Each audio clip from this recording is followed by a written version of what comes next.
ARM stock is up 169% ever since the IPO late October last year. And in my opinion, the company is kind of trading at a bit and potentially a lot elevated valuations, which poses danger to investors in my honest opinion. And why do I say that? Despite my long-term view of the company being extremely positive. So this is essentially, if you're an investor in ARM, see this as a more, let's say, opportunity to take some profit and come back into the company when the valuation is a bit more realistic. So when you see this kind of headlines, ARM looking for 50% of Windows PC market, that's obviously the foundation for the bull case for ARM. At the moment, they have around 11% of the market share in Windows PC, and they see and like to increase that to, half of that market. Especially, this is very important in the days of, Qualcomm Snapdragon X Elite, which Microsoft is launching very aggressively, essentially last week with a lot of system manufacturers like Dell, like Lenovo, like HP and Asus and a lot of other companies. So that's part of the bull case. You can also see there are other kind of applications for ARM. For example, Ampere is a really interesting company offering a lot of cores for the CPU workload for cloud especially. And they are, offering up to 192 cores, and I think they just updated it to 256 cores, which is more cores compared to even the likes of AMD. Now, obviously, these are different kind of cores, so it's not apples to apples. But the importance here is that there seems to be some applications where ARM definitely will be able to take market share from the traditional Intel and recently AMD x86 based servers. And these are important because this is essentially how ARM makes their money, based on the licensing fees and the royalties. You can see that their revenue has been increasing over the past quarters, let's say since 2017. So the trend is obviously a bit up and down, but the big trend is, going from around 400 million per quarter revenue to now, just breaking almost up to 1 billion as of the most recent quarter. And it's very interesting, I think, and you should definitely go and read this article as well.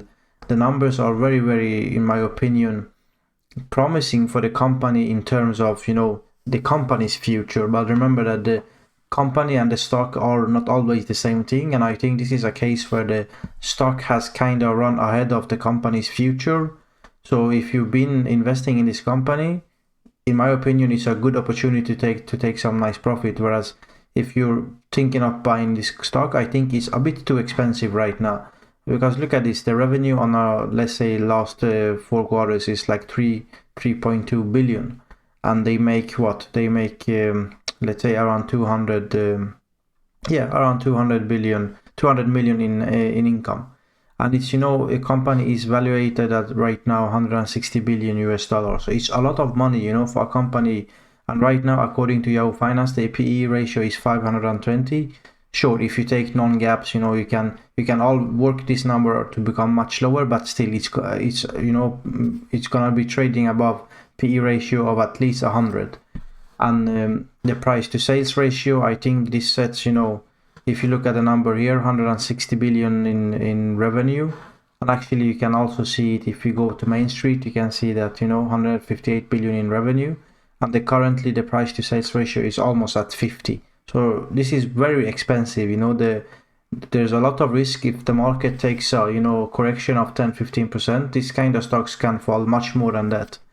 But you should be careful with what I'm saying in this video, because in my opinion, there's room for ARM to definitely grow, their market share. So I find, for example, this article very interesting. In a previous article, we mentioned that they forecast to have 50% market share, I think in 4, 5, 6 years. And the interesting one here is that, the projections that people are making for ARM, you can see Intel in the dark blue, AMD taking a bit of market share, but then kind of slowing a bit because ARM is entering the race and they're taking, according to this projection, 25% of the market already by 2027. And that's going to be important for ARM. And why do I say that? Well, ARM also, they are thinking about kind of changing their licensing fee and their royalty fee, because there's been a bit of frustration from ARM's side that, you know, they make, for example, out of all the chips that Apple sells a year, this equals roughly 5% of ARM's entire revenue. And, you know, Apple makes iPhones, they make iPads, they make, you know, Macs. And some of the, you know, numbers, when you look into this, when you do a bit of research, seems to point out to that essentially Apple pays ARM 30 cents per each iOS device, be it Apple Watch or, you know, a MacBook or whatever it is. On average, they pay, you know, roughly 30 cents per device. And, you know, even if you make hundreds of millions of devices, it's not going to make a whole lot of money for ARM. If you remember, the company was having around 3 billion in revenue last year. So if you take 5% of that, that's what, like, you know, 150 million of that is essentially coming from Apple. So yeah, they are not happy with kind of this kind of contracts, and, you know, they made the point clear to Apple CEO Tim Cook. But to me, if I understand it right, Apple is kind of threatening ARM to down the road, in that case, if they, you know, become too aggressive with the pricing, kind of leave ARM for a RISC-V, which is also another instruction set that kind of in the long term can give same kind of advantages as ARM as well. But, you know, recently also we know that in late 2023 they kind of agreed upon a deal to continue this collaboration until 2040 and well beyond. So but you can see that ARM is not very happy about this. And for some of the other customers, like Qualcomm, for example, or MediaTek, which are the two big customers for ARM in terms of revenue-wise, maybe not unit-wise, but definitely revenue-wise, you can see that there's been some rumors out there that instead of charging, as they do right now, on royalties based on the price of the, you know, the CPU or GPU or system on a chip, because those can, for example, for Qualcomm, the average selling price for those are around $40. So if you take, let's say, 1 or 2% of that, it's gonna be, you know, not a whole lot of money. But if now they kind of, rumors are saying that they want to change that, so instead of taking the royalty based on a percentage of the average selling price of the chip, now they want to take it another step up. So for example, if you have an iPhone, instead of getting your royalty based on the CPU of the iPhone, now you're gonna get it based on the price of the actual iPhone. And, you know, that's gonna change a lot, because our smartphones on average selling, as this article from Forbes saying, almost 10 times higher than the average chip. So even though if ARM is not gonna be able to, you know, get the same amount of percentage, because 1% or 2% of $40, maybe they can get, you know, 0.5% of 300, 400. But that's gonna, you know, increase their revenue by 2, 3, 4 times. So there's definitely a potential for ARM to increase their revenue substantially, you know, over the coming years. And I think, you know, what I mentioned, I do see, for example, ARM servers taking market share. I do see, for example, ARM laptops taking market share.